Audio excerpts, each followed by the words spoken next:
कि जब चारों ओर अंधेरा छा रहा हो, कोई अपना न दिखाई दे रहा हो, केवल दुख ही दुख, अशांति ही अशांति, उस समय आप देखिएगा भारी से भारी संकट की निवृत्ति के लिए एकमात्र उपाय है। यदि आप भजन नहीं करते तो आप दिमाग में लिख लीजिए, चाहे अपनी नित्य डायरी में लिख लीजिए। आप एक बात पर विश्वास कर लीजिए कि आपको कोई भी सुखी नहीं कर सकता। यदि आपको कोई सुखी कर सकता है तो आप हैं। बिल्कुल घनीभूत अर्थात ठोस बात है, इसे समझ लें। यदि आप अपने विचार के द्वारा, विवेक के द्वारा अधर्माचरणों का त्याग करके धर्म पूर्वक जीवन व्यतीत करते हुए भगवान नाम जप करते हैं, तो पूर्व पाप कर्म के अनुसार जब देह रचा गया तो उसमें जो प्रारब्ध दुख सुख का है वो तो आएगा, पर आपको परास्त नहीं कर पाएगा। और आगे आपके लिए महासुख है जो दुख और सुख दोनों से परे है। अखंड प्रसन्नता, अखंड आनंद, वो केवल आपके करने से होगा। उपदेश मिल सकते हैं, मार्ग बताया जा सकता है, आपको सहयोग मिल सकता है, पर चलना आपको होगा। यदि आप नहीं चले तो ये कहीं भ्रम हो कि मैं कहीं जाऊं और मेरी दुख निवृत्ति हो जाए, तो इस भ्रम को छोड़ देना। क्योंकि हम आप तो बहुत छोटे जीव हैं, अर्थात बहुत लघु तपस्या, लघु पुण्य वाले हैं। हम उन महापुरुषों की बात करते हैं जिन्होंने आजीवन ऐसा तप संचय किया, फिर भी उनके शरीर में भारी से भारी दुख देखे गए।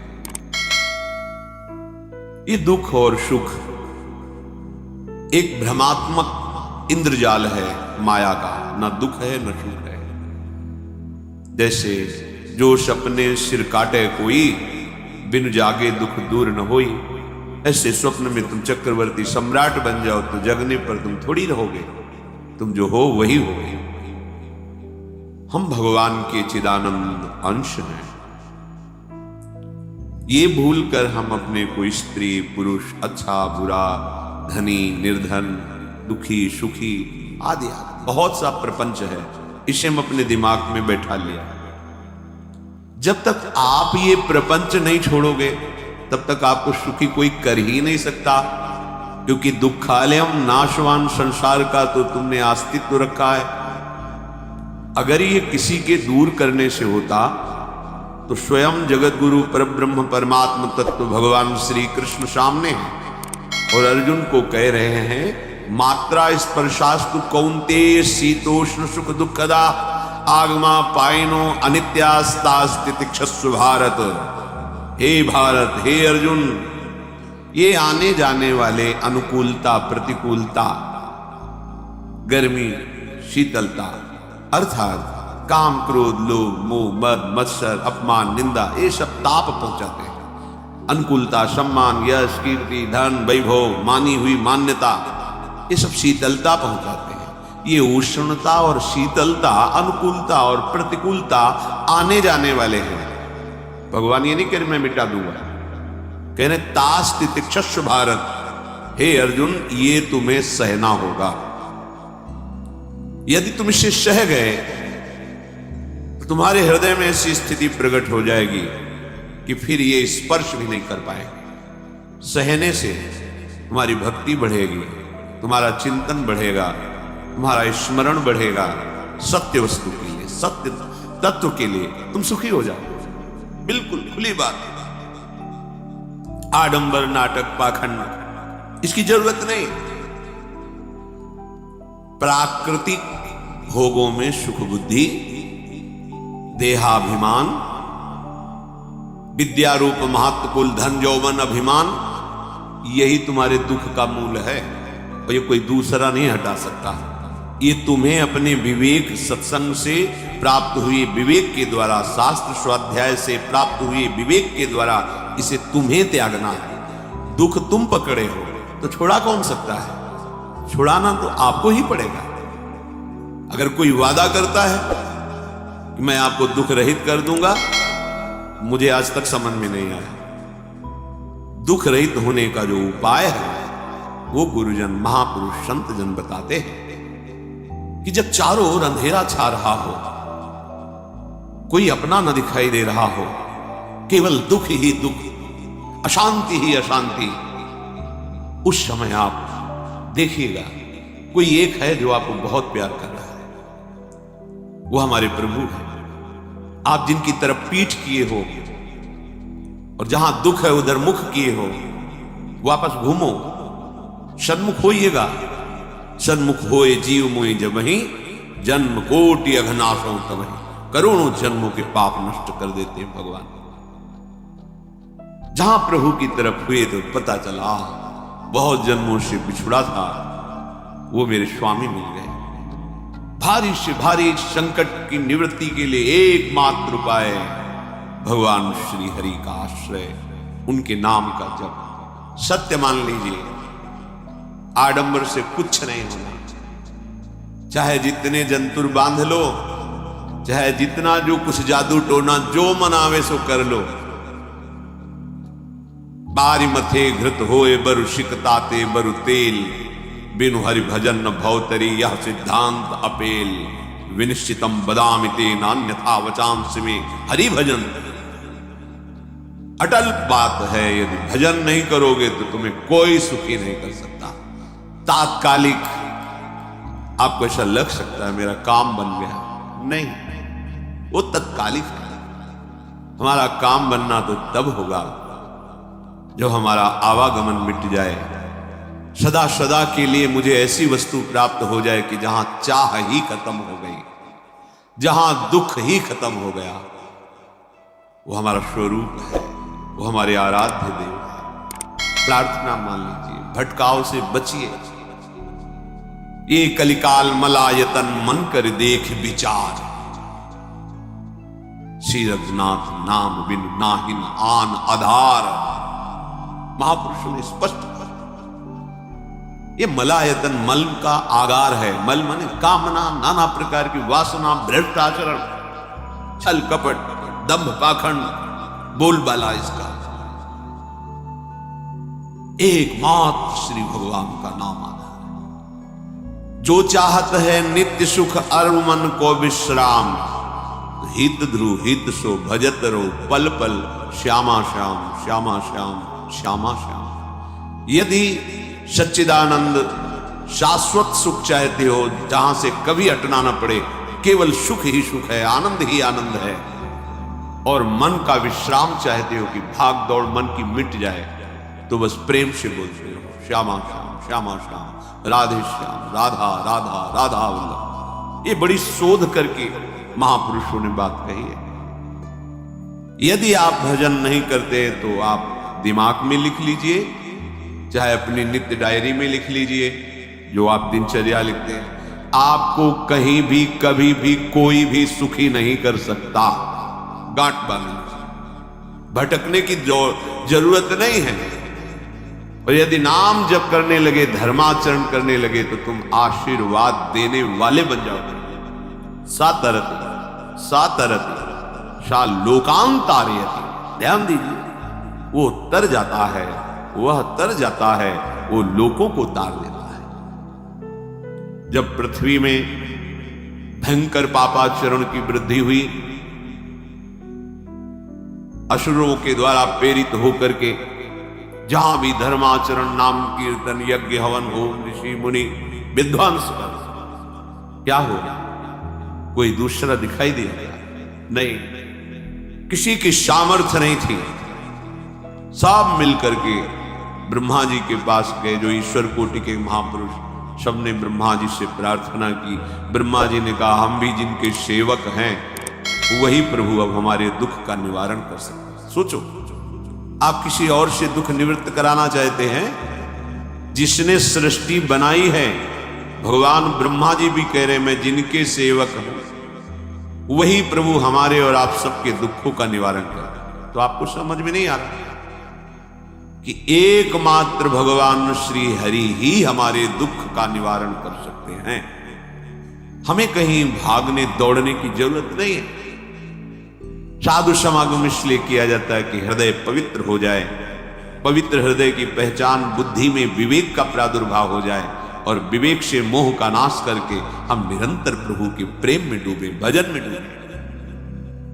सबने एक साथ मिलकर के विचार किया कि महासुख सिंधु प्रभु से विनय करनी तो कहां जाया जाए, वैकुंठ चले, किसी ने कहा क्षीर सागर चले, अपनी अपनी भावना व्यक्त कर रहे थे।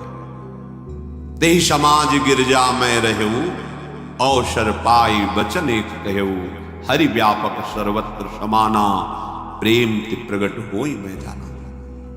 हे गिरिजा, परम वैष्णवाचार्य भगवान महादेव जी कहते हैं, उस देव समुदाय में हम भी थे। हमने कहा कि हमारे तो हृदय में बात ऐसी आती है कि कहीं भागने की जरूरत नहीं है। हरि व्यापक सर्वत्र समाना, जैसे वो वैकुंठ में विराजमान है, क्षीर समुद्र में विराजमान है, ऐसे कण कण में विराजमान है। बस तुम प्रेम से पुकारो, जहां पुकारोगे वहीं प्रभु प्रकट हो जाएंगे। नाम बाणी जहां श्याम श्यामा तहां, नाम बाणी निकट श्याम श्यामा प्रगट। सिद्ध सिद्धांत है, भटकने की जरूरत नहीं। जहां हो वहीं से प्रिया प्रीतम का नाम पुकारो, नाम कीर्तन करो, उनकी लीलाओं का गायन करो, सबको सुख देने की भावना करो। देखो तुम्हारी दृष्टि बदलती चली जाएगी, भगवत साक्षात्कार करने की योग्यता आने लगेगी। ऐसा ही हुआ। सबने मिलकर के श्री भगवान को विनय पूर्वक आर्त भाव से पुकारा। आकाशवाणी हुई, निर्भय हो जाओ, निश्चिंत हो जाओ, मैं स्वयं अपने अंशों के सहित अवतार लेकर इस भूमि का भार हरण करूंगा। तुम सब बड़े बड़े जो देवता हो, जाओ हमारी लीला में सुख लेने के लिए सब वृक्ष वानर आदि का रूप धारण करो। ब्रह्मा जी, महादेव जी, बड़े बड़े ईश्वर कोटि के लोकपाल बहुत प्रसन्न हुए, क्योंकि भगवत वाणी सत्य है, त्रिकाल सत्य है। सबको विश्वास हो गया कि अब मारा तो जाएगा ये महासुर, जिसको लगता था कोई ना मंत्र के द्वारा मार सकता है ना अस्त्र के द्वारा मार सकता है। स्वयं श्री भगवान पधार रहे। भगवान ने जो निरंतर भजन परायण रहते हैं, कश्यप जी, आदित्य, वो भगवान के वात्सल्य में भरे। प्रभु जब प्रकट हुए तो उनसे कहा, मुझे आप जैसा पुत्र चाहिए। प्रभु ने कहा, मेरे जैसा तो मैं ही हूं, अद्वितीय हूं, दूसरा कोई है नहीं, मैं ही अवतरित हूं। भजन में देखो कितनी सामर्थ्य है। जगत पिता को पुत्र रूप में प्राप्त कर रहे हैं। वही चक्रवर्ती सम्राट अवधपुरी के नरेश महाराज दशरथ जी के रूप में, जिनके महामहिम अद्भुत सौभाग्य प्राप्त करने वाली तीन ये रानियां, श्री कौशल्या, श्री कैकेयी, श्री सुमित्रा। भगवान वशिष्ठ जी इनके गुरुदेव, प्रायः बड़े बड़े महान जो राज्य पालक रहे, उनके ऊपर, राजा के ऊपर महाराजा विराजमान है। ऊपर से स्वर्ग लोक आदि लोकों से भी ये शिक्षा मिली। देवराजेंद्र तो भगवान बृहस्पति, दैत्यराज बलि भगवान शुक्राचार्य, जनक जी तो सदानंद जी महाराज, दशरथ जी तो वशिष्ठ जी महाराज। ऐसा था, क्योंकि जहां हमारा विवेक काम नहीं करता, वहां ये ब्रह्मबोध संपन्न महापुरुष तत्काल हमको संभालते हैं। महाराज दशरथ जी के हृदय में प्रबल लालसा हुई, अवस्था व्यतीत होती जा रही है, पर जो गृहस्थ धर्म का परम लाभ है वो तो हुआ ही नहीं। वशिष्ठ जी के चरणों में प्रणाम करके कहा, भगवान एक ही बात की असंतुष्टता है, हमारे कोई पुत्र नहीं। वशिष्ठ जी ध्यानस्थ हुए, ध्यान में देखा और उनका, तुम्हारा जैसा सौभाग्य अन्य का किसी का नहीं हो सकता। तुम्हारे यहां स्वयं सच्चिदानंद भगवान श्री हरि अपने अंशों के साथ अवतरित हो रहे हैं। श्रृंगी ऋषि को बुलाया गया, पुत्रष्टि यज्ञ करी, उसमें साक्षात भगवान अग्निदेव प्रकट होकर के खीर दिया और कहा अपनी रानियों को पवा दीजिए। वशिष्ठ जी की आज्ञा के अनुसार उस खीर को 2 भाग में किया। प्रथम भाग श्री कौशल्या जी को दिया, जो दूसरा भाग था उसके 2 भाग किए, उसका 1 भाग कैकेयी जी को दिया। अब जो 1 भाग बचा उसके 2 भाग किए और वशिष्ठ जी की आज्ञा के अनुसार 1 माता कौशल्या जी को, 1 कैकेयी जी को दिया। उन्होंने अपने हाथ से सुमित्रा जी को दिया। तो सुमित्रा जी के गर्भ से लक्ष्मण और शत्रुघ्न, कौशल्या जी ने जो भाग दिया उससे लक्ष्मण जी प्रकट हुए, जो रामचरण अनुरागी, अद्भुत अद्भुत हरि। शत्रुघ्न जी भरत चरणों का आश्रय लिए हुए राम जी का सेवन करते। बड़ा रहस्य है, कितनी मर्यादा है गुरु की आज्ञा से। जहां जैसा विधान होना चाहिए वैसा, तो बड़ा मंगल शुभ। ये महामहिम जगत पावन करने वाली माताएं मानो अपने गर्भ में अखिल ब्रह्मांडों के स्वामी को धारण किए, जिनके गर्भ में अनंत ब्रह्मांड वास करते, उन प्रभु को अपने गर्भ में धारण करने का अनुभव कर रहे हैं। महाराज दशरथ बहुत प्रसन्न है। ये जीवन का परम लाभ है। प्रभु हमारे कोई हो, माता पिता भाई बंधु सखा पति प्रीतम पुत्र, कुछ भी, ये तो ऐसे करुणामय कोई भाव रख लो और गाढ़ भाव कर लो तो आपको अनुभव कराने लगेंगे। जिस भाव से आप देखो, कैसा सुख महाराज दशरथ जी को हो रहा होगा, जिनको गुरुदेव से पता है कि स्वयं भगवान पधार रहे। प्रतिपल इनके दर्शन करके कौशल्या जी, कैकेयी जी, सुमित्रा जी प्रेम पुलकित रहते हैं। दशरथ जी अहो भाव, साक्षात भगवान पधार रहे। समय व्यतीत हुआ, जोग लगन गृह बार तिथि, सकल भये अनुकूल, चर अरु अचर हर्ष जुत, राम जन्म सुख मूल।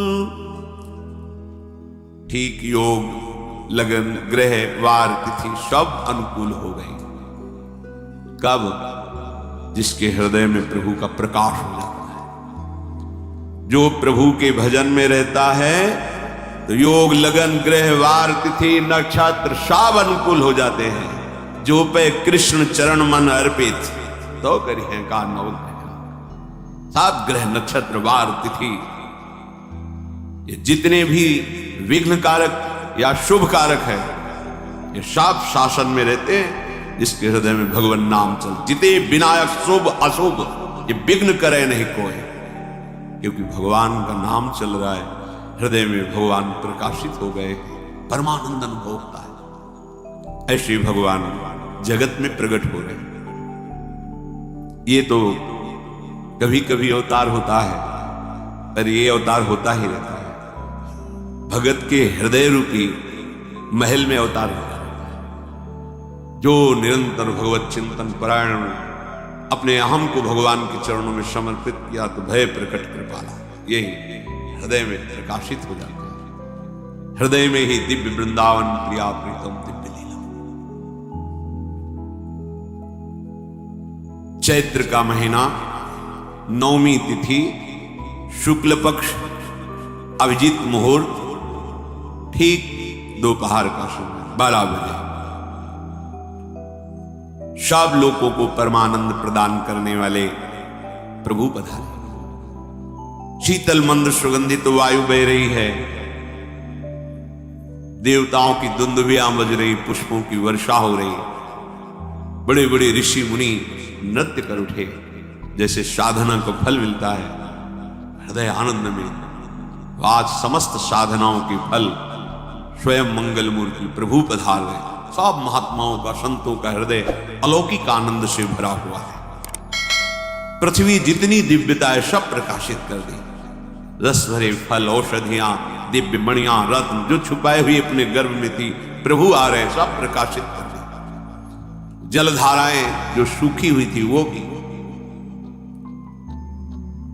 जब ब्रह्मा जी ने देखा कि जो भगवान ने आकाशवाणी में कहा था वो सब सत्य हो रहा है, आकाश में ब्रह्मा जी समस्त देवतागण विराजमान होकर के अंजलियों में दिव्य पुष्प लेकर के वर्षा कर रहे हैं, सुंदर सुंदर अलग अलग वाद्य बज रहे हैं, ऋषि मुनि देवता सब स्तुति कर रहे हैं, प्रणाम मुद्रा में सब खड़े हैं, क्योंकि समस्त लोकों का पालन करने वाले भगवान श्री हरि महाराज चक्रवर्ती सम्राट दशरथ जी के भवन में प्रकट हो रहे हैं। तो आकाश में सब ईश्वर कोटि के महापुरुष पुष्पांजलि अर्पित कर रहे हैं। उसी समय भगवान का प्रादुर्भाव होता है। भगवान कभी गर्भ से नहीं प्रकट होते, लीला होती है, ऐसा अनुभव होता है गर्भ है। पहले भगवान भगवान के रूप में प्रकट होते हैं, फिर वो बालक बन जाते हैं। कभी ऐसा कहीं नहीं मिला, अनुभव होता है ऐसा, समय से गर्भराज, समय से गर्भ बढ़ा, ऐसा अनुभव होता है।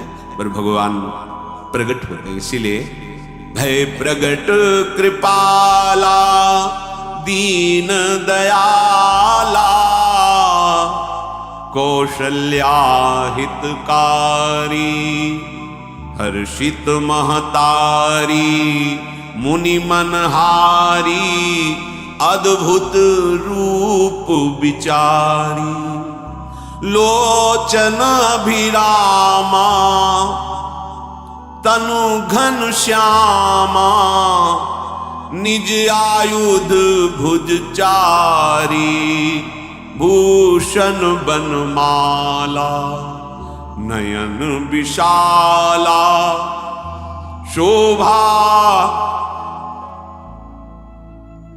सिंधु खरारी कह दुई कर जोरी अस्तुति तोरी केहि विधि करो अनंता माया गुण ज्ञाना तीत अमाना वेद पुराण भनंता करुणा सुख सागर सब गुण आगर जेहि गावहि श्रुति संता सो मम हित लागी जन अनुरागी भयउ प्रगट श्रीकंता ब्रह्मांड निकाया निर्मित माया रोम रोम प्रतिवेद कहे मम उर्षो बाशी यह उपहासी सुनत धीर मति थिर न रहे उपजा जब ज्ञाना प्रभु मुस्काना चरित बहुत विधि कीनि चहे कही कथा सुहाई मातु बुझाई जेहि प्रकार सुत प्रेम लहे दीनों पर दया करे बादशाह। बहुत तपस्या है, बहुत गुण है, बहुत बड़े साधक हो, बहुत बात अभी नहीं बनी। दीनों पर दया। अगर हमारा भजन साधन बन रहा है, हमें भगवत चर्चा कथन श्रवण का सौभाग्य, धाम नाम रूप लीला, ये मेरे प्रभु की हेतु की कृपा है। आप एक बार भी राधा नहीं बोल सकते, कृष्ण नहीं बोल सकते, एक मिनट भी आप नहीं आ सकते, ये केवल मेरी लाडली की कृपा है। हृदय में किंचन मात्र गर्व नहीं, अभिमान नहीं। वो हमारे भगवान को बहुत प्यारा होता है, प्रियालाल को बहुत लाडला। हमें प्रभु के अगर चरणारविंद के अनुराग में डूबना है तो विवेक से देखो है क्या पास में। अगर कुछ भी दिया हुआ है भौतिक आध्यात्मिक, वो सब मेरे प्रभु का दिया हुआ है, तो गर्व किस बात का, अहंकार किस बात, तो दैन्यता आ जाएगी। अज्ञान से ये अहंकार बढ़ता है, ज्ञान से इसका समन हो जाता है। चाहे भौतिक हो, चाहे आध्यात्मिक हो, मेरे को सब कुछ मेरे प्रभु ने तो दिया। ध्यान देकर देखो, तुम्हारी उपज क्या है? तुम भी तो उन्हीं के अंश हो। न तुमने शरीर बनाया, न संसार बनाया, तो फिर अध्यात्म तो भौतिक अध्यात्म सब कुछ मेरे प्रभु का दिया हुआ है, सब कुछ प्रभु में है। तो फिर अहंकार किस बात? दैन्य हो जाओ। यंत्र कहे कि मैं दक्षिण की तरफ चलूंगा और यंत्री तुम्हें उत्तर की तरफ चलावे तो एक कदम चल नहीं सकता यंत्र। ठीक ऐसे ही तुम हो। पर यह ज्ञान न होने के कारण अहम वृत्ति को स्वीकार करके मनमानी आचरणों में उतर गए। अब तुम्हारा यंत्री माया हुई, यंत्रारूढ़ानि मम माया। और यदि भगवद आज्ञा का पालन करते हुए भजन परायण, तो आप भगवान के हाथ के यंत्र बन जाओगे, महासुख में निमग्न हो जाओगे। जो दीनों पर सदैव दुलार करते हैं, माता कौशल्या जी को परम सुख देने वाले प्रभु प्रकट हुए। मुनियों के मन का हरण करने वाले प्रभु को सामने देख करके कौशल्या जी आनंद मगन हो गई। प्रभु कहां? सामने। आनंद की नेत्रों से अश्रुधारा चल रही कौशल्या जी। सामने देखा, श्याम सुंदर विराजमान, लोचन अभिरामा तनु घन श्यामा। ऐसी अद्भुत श्यामता त्रिभुवन में नहीं, ब्रह्मा जी की बनाई हुई नहीं कोई ऐसी श्यामता जिससे उदाहरण दिया जाए कि प्रभु के श्रीअंग की श्यामता कैसी है। वो बस संकेत के लिए चंद्र शाखा न्याय के अनुसार भले कह दे, नहीं प्राकृतिक ऐसी रचना ही नहीं है जो हमारे प्रभु की इंद्रनील मणि श्याम मनोहर, वो है ही नहीं। वो सामने देख रहे कौशल्या, ये भजन का प्रभाव है। अरविंदाक्ष कमल में देखते ही चित्त चुरा जाए, ऐसे नेत्र हैं प्रभु। अजान बाहु लंबी भुजाएं। और जब प्रभु जहां प्रकट होते हैं, चाहे वो कंस कारागार हो या अवधपति का महल हो, पहले वैभव से प्रकट होते हैं। ईश्वर समस्त आयुध, समस्त वैभव, दिव्य आभूषण, बनमाला, चार भुजाएं, शोभा के समुद्र, आसुरी वृत्तियों का, भावों का, व्यक्तियों का नाश करने के लिए प्रभु प्रकट हुए। इसीलिए प्रभु से भी बढ़कर प्रभु का नाम है। वो व्यक्ति का नाश नहीं करता, वो वृत्ति का नाश करके भगवत दासत्व प्रदान कर देता है। बहुत अपार महिमा भगवान नाम की है, प्रभु के नाम की है। प्रभु प्रकट होते हैं तो दुष्टों का विनाश करते हैं, लेकिन प्रभु का नाम जिसके हृदय में प्रकट होता है, दुष्टता का नाश करके उसे जगत पावन करने वाला बना देता है। तीर्थी कुर्वन्ति तीर्थानि, वो जहां चरण रख दे उसे निष्पाप कर देता है। भूमि को, वायु को निष्पाप कर देता है जिसकी जिह्वा पे नाम चलता है।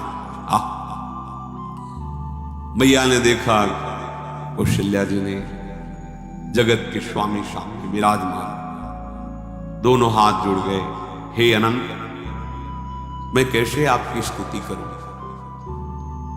वेद पुराणे सब स्तुति करते हुए हार गए। नेति नेति कहकर आपका पार नहीं पाए।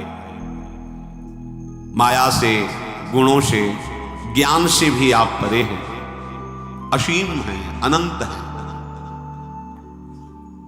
श्रुतियां, संत जन सदैव आपका यश गान करते रहते। हे दया के समुद्र, हे शब्द, सुखों के धाम, गुणों के धाम, भक्तजन सदैव आपका गान करते रहते हैं। आज वही प्रभु मेरे सामने प्रकट है। हे श्रीपति, आप मुझे सुख प्रदान करने के लिए मेरे नेत्र गोचर हुए। अरे जिनके रोम रोम में अनेकों ब्रह्मांड वास करते हैं, एक रोमकूट में अनेकों ब्रह्मांड वास, वो प्रभु मेरे पुत्र कहलाए, ये तो हंसी की ही बात है। मेरी बुद्धि विचलित हो रही। कहां आप असीम महिमा अनंत विराट, आप मेरे पुत्र, जब ऐसा वर्णन कर रहे थे प्रभु मुस्कुराए। बहुत प्रकार से मैं आपको सुख देना चाहता हूं, इसलिए पहले मैं इस रूप में आया हूं कि आपने जो भजन करके मांगा था, मेरे जैसा पुत्र हो तो देखो मैं ही स्वयं, मेरे जैसा और कोई है ही नहीं, मैं ही स्वयं आया। तुम्हें याद है? याद, स्मृति आई। हाँ, फिर प्रभु अभी स्वरूप में नहीं। माता पुनि बोली सोमति डोली, तजहु तात ये रूपा, की जैसी सुलीला अति प्रिय शीला, यह सुख परम अनूपा। हाँ हाँ प्रभु याद आ गया। ओहो अहो अहो। तो फिर प्रभु ये रूप और जो सुख देने के लिए आप पधारे हो वो रूप धारण करो।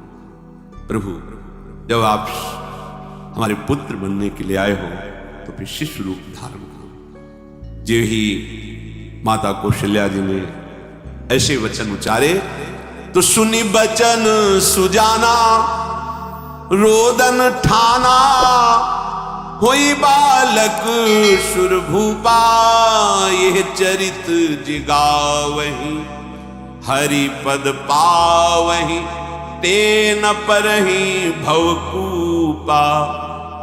इतना सुनते ही सुजान भगवान श्री हरि नवजात शिशु होकर के रोने लगे।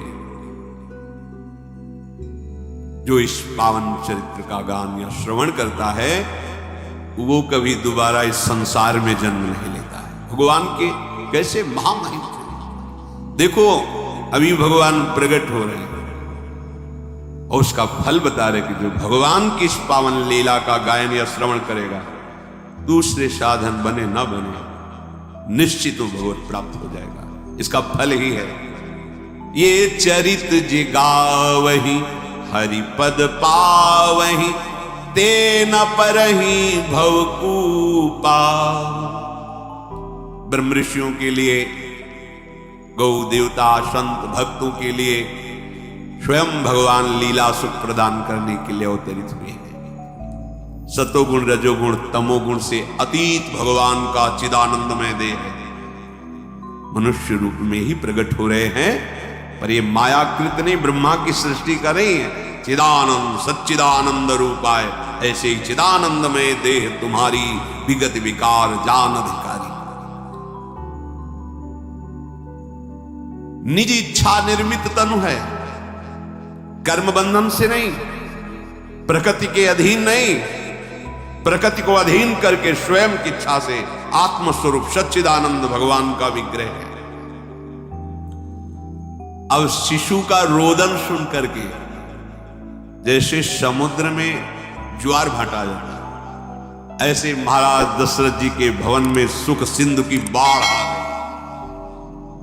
महारानी कौशल्या जी ने शिशु का जन्म, ऐसा जन्म हुआ है जन्म मरण मिटाने वाला। आप सोचते होंगे कि ये प्रिया प्रीतम के अनुरागी, हम आपको सच्ची कहते हैं, हम इनकी बात कर रहे हैं ना, तो दिमाग में रील कुछ और ही चलती है। हमें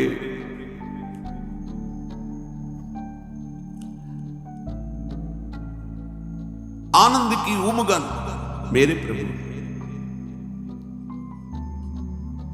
कल जब इस प्रसंग का गायन कर रहा है तो थोड़ा चिंतन कर रहे थे, तो जब जनकपुर की सीमा में भगवान विश्वामित्र जी के साथ पधारते, आगे प्रसंग आएगा, और जानकी जी जब पुष्प वाटिका में प्रभु की जब दृष्टि पड़ती है और दोनों दृष्टि मिलती है, तो उस समय दिखाई दे रहा था इतना भी अंतर नहीं था, इतना भी अंतर नहीं था तेरे पिता। प्रिया प्रीतम, इतना भी अंतर, उनके जब नेत्रों में केवल देख रहे थे तो वही नेत्र थे, रूप और स्थान अलग था, लेकिन नेत्रों में वही था जो देखते, जो यहां देखते वही वहां दिखाई दे रहा था। दोनों नेत्रों में पहचान हो जाती, जैसे अपना पति है ना, और वो किसी सुंदर नाटक में वो किसी दूसरे का पति बन करके स्वांग कर रहा हो तो उसको जलन थोड़ी होती है, उसको लगता है मेरा प्रीतम कितना अभिनय में प्रवीण है, ओह मेरा प्रीतम, मेरा प्रीतम। वो आनंदित होती है उसे देख के, मेरा प्रीतम अभिनय में कितना प्रवीण है। उपासक अपनी ही धारा में रहे,